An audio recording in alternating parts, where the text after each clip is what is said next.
तो 60 शब्द प्रति मिनट के स्पीड से डिक्टेशन स्टार्ट होगा कुछ ही सेकंड बाद।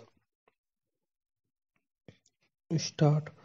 अध्यक्ष महोदय, खेती के साथ में दूध का भी बहुत संबंध है। यह कहा जाता है कि इस देश में दूध की नदियाँ बहती थीं। मेरे ही जमाने में 1 रुपए का 20 सेर दूध मिलता था, परंतु आज उसका भाव बहुत अधिक हो गया है। आज हर व्यक्ति को दूध नहीं मिलता। आज हालत यह है कि औरत को, बच्चे को, रोगी को दूध मिलना दुर्लभ हो गया है। मैं चाहता हूँ कि हम अपनी योजना में जितना ध्यान उद्योग धंधे की ओर देते हैं, इतना ही ध्यान पशुपालन की ओर, नस्ल सुधार की ओर भी दें। आज हम देखते हैं कि अमेरिका और कुछ दूसरे देशों में दूध की नदियाँ बहती हैं। भारत में जो दूध की नदियाँ बहती थी, वे आज अमेरिका आदि में बहती है। हमारा देश निर्धन देश है। हमारे यहाँ लोग फल फूल खाते हैं। बहुत कम लोग ही यहाँ मांस या अंडे खाते हैं। उनको यदि दूध घी भी न मिले तो इसका क्या नतीजा होगा, इसका आप स्वयं अनुमान लगा सकते हैं। पैरा।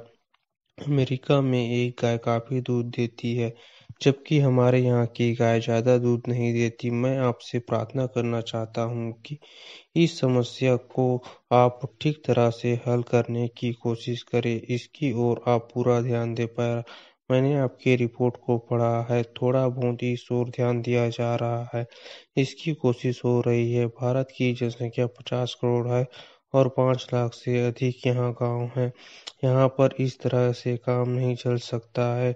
पशु की आबादी बढ़ानी चाहिए, उसकी नस्ल में सुधार किया जाना चाहिए। जब तक अच्छी गाय नहीं होगी, तब तक काफी दूध देश में नहीं मिल सकेगा। पैरा। खेती की उन्नति के लिए पानी, खाद, बीज, बैल, कर्ज आदि की सुविधाओं का होना बहुत जरूरी है।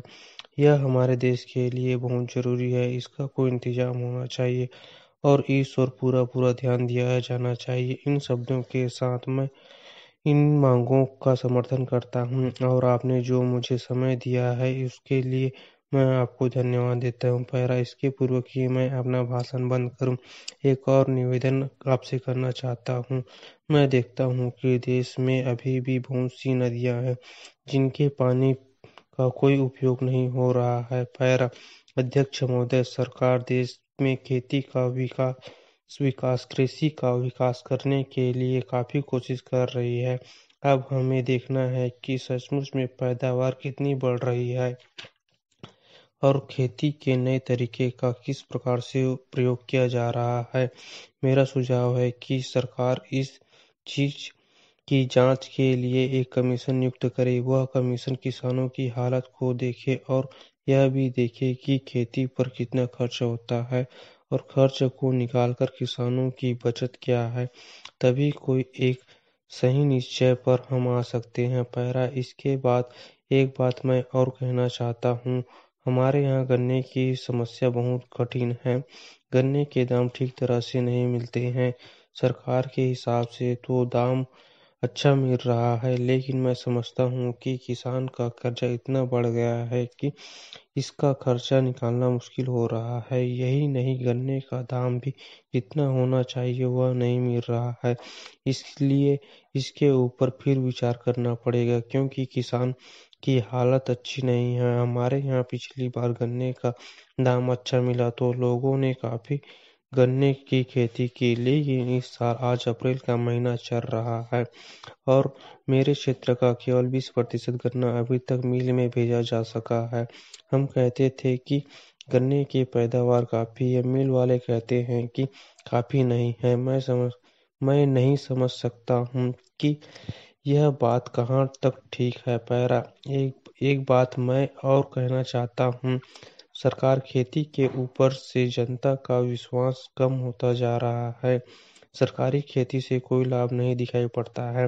किसान समझता है कि सरकार यह खेती केवल अफसरों के भाई और दोस्तों को नौकरी देने के लिए चला रही है। यह सचमुच में ठीक मालूम पड़ता है।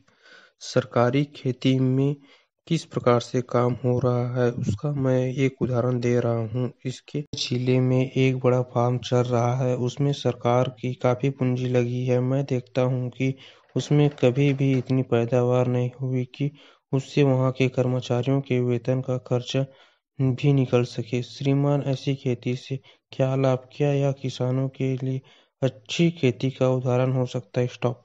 डेली इसी तरह के न्यू डिक्टेशन पाने के लिए इस चैनल को लाइक, शेयर एंड सब्सक्राइब करना ना भूलें। Thanks for watching.